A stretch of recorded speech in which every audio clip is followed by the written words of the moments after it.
I was asked some questions. This is Sawyer. And so I'm going to start with number one is, can you tell me a little bit about yourself to start off? And of course, we all have a story that's long, especially if you have a if you're 62 years old like I am about to be, my vehicle.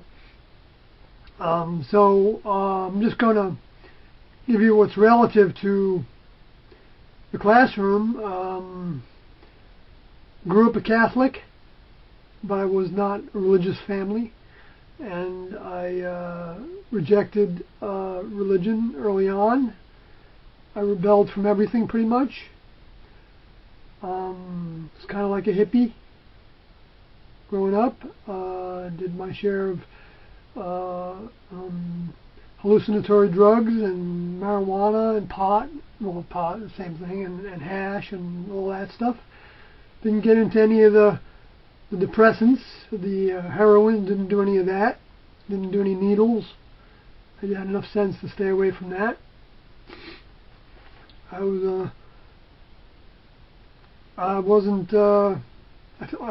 13 I wanted to be a priest, I told everybody, but I don't know why.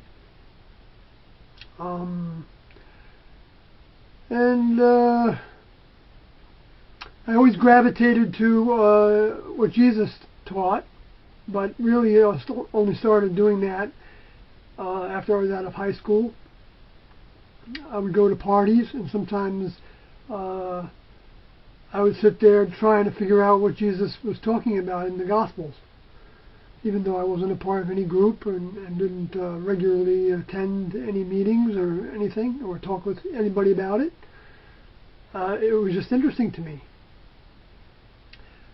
Anyway, I ended up doing a lot of hitchhiking around the country with my girlfriend around Canada, and ended up moving to Canada, British Columbia, where I worked and was living in the mountains with no facilities. And until one day I was deported. I don't know why. I guess somebody turned me in. Then I'd been there for about a year, and I didn't have papers. So I was deported. I ended up on the Oregon coast after spending a couple weeks with some Jesus freaks in Yakima, Washington. That included a lot of debates about the Bible, because I saw a lot of contradictions and in the Gospels. I didn't understand a lot of things. A lot of things didn't make sense to me. And so I would debate that with the born-again people and the Jesus freaks. I'd be in the street. I did a lot of hitchhiking, so I was always around people that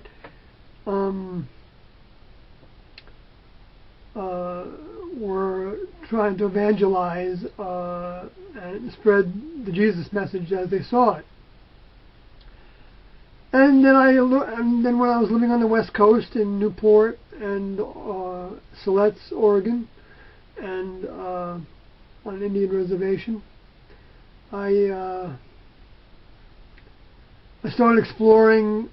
I was always reading about things like and exploring the Mahatma Gandhi, Maharishi Mahesh Yogi, and autobiography of a yogi with Yogananda, Paramahansa Yogananda, and my friends that were into different practices and had different gurus would try to get me to join them in meditations, and I did sometimes. Like I meditated on a picture of Sri Chinmoy, and I didn't get anything out of it. And then my girlfriend would go to meditations where I would just fall asleep, and I just didn't get anything out of it. So I would go hang out with guys and play music. I was a musician, and I had a band. I was with a band, and we were doing pretty well. And locally in Newport and Walport and the coast area there. And I would travel. I would hitchhike down to California and stay with friends during the winter, and then come back up to Oregon, and then go to Yakima, Washington, and pick fruit and flowers and holly, and picking fruit because I wasn't college educated. I had 1 year of college. I dropped out because I flunked out, basically, because I wasn't interested in business administration. And so I danced with the Sufis, I remember, and a number of times, and didn't really get much out of that. And I explored spirituality, which then was actually called spirits, looking into ghosts and that, and that was interesting, and I believed it. I believed that they existed, but I didn't have any proof, and I hadn't seen anything. I had no reason to believe it or disbelieve it. And UFOs, I didn't have any interest in per se at the time. In fact, I heard a radio broadcast that was talking about a crash with some bodies, and I thought it was a real broadcast, and I was wondering why my friends that were listening to it weren't like all freaked out by it. And they weren't, and so I said, all right, well, I guess, it's nothing to be freaked out by. So I didn't pay any attention to it beyond that. And I later learned that it was a radio broadcast of the Roswell crash that had happened many years before. This was in the 70s, early 70s I'm talking about. So I ended up, I was building a house, a teepee house out of logs that I cut down on my friend's property. He had some acreage in Walport, Oregon, and kind of like a rainforest area. And I put a foundation. I studied how to build log cabins when I moved to Canada, so I knew pretty much how to notch trees and skin them and dry them and do all that and treat them and all that. So I basically I put the frame together, and some people donated some windows and things, and I put a floor together, blah blah blah. And then I ended up going to a band practice, which was a party at the same time. We almost played all night, and woke up the next morning. I went out to go back to where I was living, and I saw a poster: UFOs. Who are they? Where have they come from? When will they leave? 2 individuals say they came from the level above human. And have you ever entertained the idea that there's a physical reality above human? And 2 people will be speaking about it.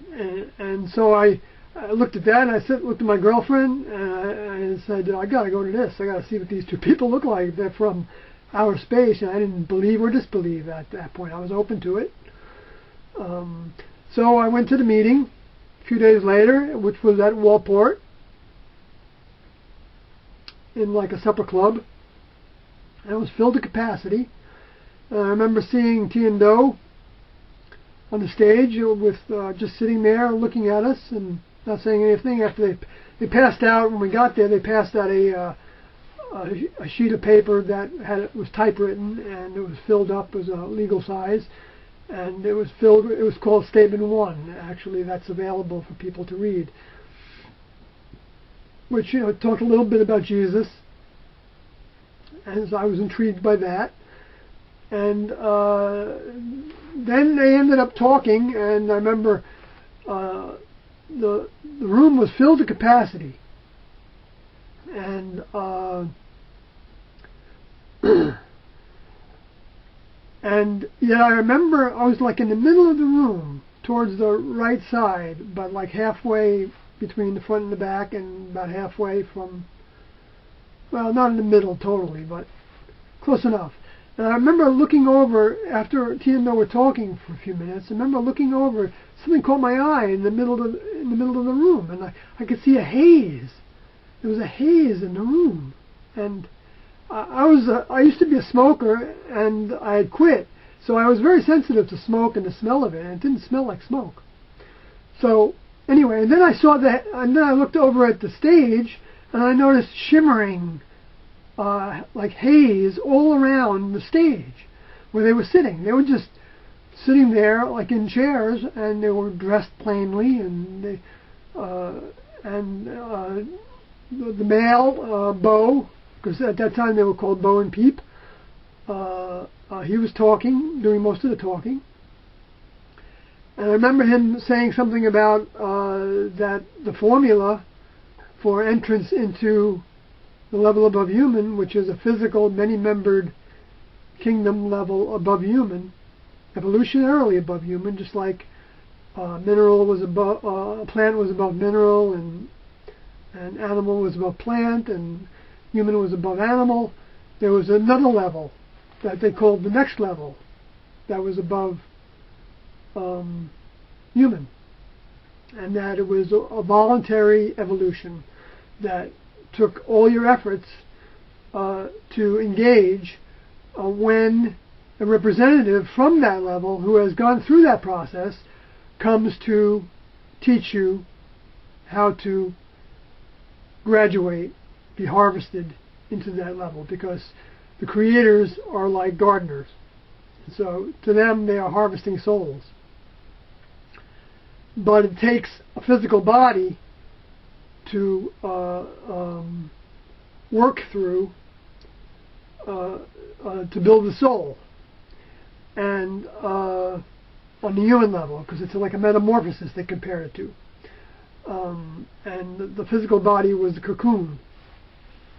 Well, actually, the physical body was the chrysalis, and the cocoon was what was spun around that physical body, and that was being taken out of the world, being raptured out of the world, being caught away from the world. And that's the first of the two-edged sword of the mouth, is when they tell you that they're here and that you must come with me if you want to be in the program, the overcoming program. And to do that, you have to leave everything behind. You have to actually sever your roots, and you can actually not even think about the past. You're going to try to cut everything off, which of course is a big deal. But for some reason, that attracted me, not because I had anything to run from. My band was doing well. I was back with my girlfriend after we had a little bit of a falling out. I was building a house. I was living. It was like the startup commune. We had a big garden. It was kind of nice. We were doing pretty well. And but anyway, this spoke to me. It spoke to me loud and clear, and I had no question about it. There was no consideration on my part, weighing the pluses and the minuses, or nothing like that. I was fully taken by it, and I had never been taken by anything before. So I looked at my girlfriend, and she seemed to feel the same way. So we got our stuff together. They told us in 3.5 days. I don't know if it was 3.5 days. It might have been. It was about that. It was about 3 days. They said to get your stuff together in about 3 days. You know, don't take a long time, because the lower forces will find ways to talk you out of it. And so we ended up have a whale of a time leaving, because I remember walking around the town, going to my friends that I knew, and meeting with everybody to tell them that I was joining this group, and that I felt like I sat in front of the equivalent of Jesus. It's very interesting that I said it that way, because if you look at the Bible, actually Jesus isn't coming back, because Jesus was the physical body that was coming back. That was not coming back. The physical body, Jesus said, was not coming back, because he said, if anybody says they are Jesus, don't believe them. Of course, it's another story to talk about that, because the Jesus today, what people talk about is Jesus, is not the Jesus that was recorded in the history books of the Gospels. 2 different Jesuses, actually 3 different Jesuses. There's the New Age Jesus, there's the Christian Jesus, and then there's the real Jesus. And they're different personifications, different bodies of information that they look for, different things that they quote. The real Jesus, you quote everything he said. and that includes the severing of your ties. And of course, they don't want to talk about that in their pulpits because, you know, how are they going to keep a family together? I mean, you know, it's not even designed really for people to walk out of their lives when the representative isn't physically present. Not that you can't, but instead they made that into a class system to where the priests were the ones that didn't have the families, and everyone else could feel like they're just as guaranteed a pass to heaven, but they stay in their families, and they just support the priests. So they have it going, coming and going, basically, and then the priests basically, you know, they get comfortable with their lifestyle, living off of the parishioners, and having all their needs met that way instead of looking to God for all their needs, although they think that they're representing God, and then they, you know, they get all arrogant, full of themselves. Anyway, so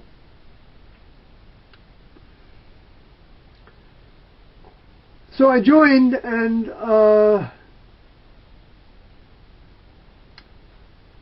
maybe I should just leave it there and start a new one.